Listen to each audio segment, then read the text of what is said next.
جب اللہ چاہتا ہے تو قسمت بدل دیتا ہے۔ کبھی کبھی زندگی میں سب کچھ تھم جاتا ہے، راستے بند، دعائیں بے اثر اور دل ٹوٹنے کے قریب ہوتا ہے۔ انسان سمجھتا ہے کہ شاید اب کچھ نہیں بدلے گا، لیکن اسی لمحے جب مایوسی اپنی انتہا کو چھونے لگتی ہے، اللہ کی رحمت دروازہ کھول دیتی ہے۔ یاد رکھو، اللہ جب چاہتا ہے تو تقدیر کے صفحے پر ایک نیا باب لکھ دیتا ہے، اور جب وہ کچھ لکھنے کا ارادہ کرتا ہے تو دنیا کی کوئی طاقت اسے مٹا نہیں سکتی۔ بس اس وقت دو نشانیاں ظاہر ہوتی ہیں، ایسی نشانیاں جو صرف صبر کرنے والے دل پر عیاں ہوتی ہیں۔ پہلی نشانی، دل کا سکون اور بے وجہ کا اطمینان۔ جب اللہ تمہارے حق میں فیصلہ کر دیتا ہے تو سب سے پہلے تمہارے دل میں ایک عجیب سا سکون اتر آتا ہے۔ نہ کوئی شور، نہ کوئی فکر، بس دل کہتا ہے سب ٹھیک ہو جائے گا۔ یہ سکون کسی دعا، کسی شخص یا کسی چیز سے نہیں آتا، یہ اللہ کی رضا کی نشانی ہے۔ یہ وہ لمحہ ہوتا ہے جب تمہارے دل کی دھڑکنیں اللہ کے لکھے فیصلے کے ساتھ ہم آہنگ ہو جاتی ہیں۔ تمہیں لگتا ہے کہ تمہارے اندر سے ایک بھاری بوجھ اتر گیا ہے اور تم پہلی بار خاموشی میں بھی اطمینان محسوس کرتے ہو۔ دوسری نشانی، راستوں کا خود بخود کھل جانا۔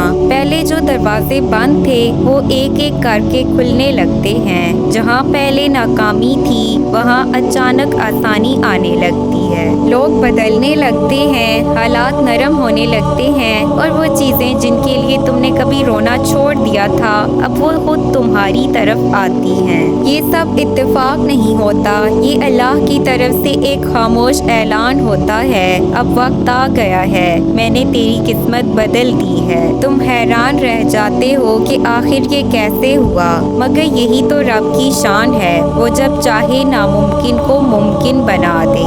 یقین رکھو، اللہ لکھتا ہے تو خیر ہی لکھتا ہے۔ اگر اس وقت تم دعا مانگ رہے ہو اور کچھ نہیں ہو رہا تو جان لو اللہ تمہارے لیے کچھ بڑا لکھ رہا ہے۔ صبر کرو، دعا کرتے رہو اور یقین رکھو، کیونکہ جب اللہ فیصلہ کرتا ہے تو تمہاری قسمت میں صرف بھلائی، سکون اور روشنی رہ جاتی ہے۔ ایک دن تم مڑ کر دیکھو گے اور خود کہو گے شکر ہے میں اس وقت صبر کر گیا تھا، کیونکہ جو اللہ نے دیا وہ میری سوچ سے کہیں زیادہ خوبصورت تھا۔ اگر ویڈیو پسند آئے تو پلیز اسے لائک، شیئر، سبسکرائب کریں اور کامنٹ سیکشن میں اپنی رائے کا اظہار ضرور کریں۔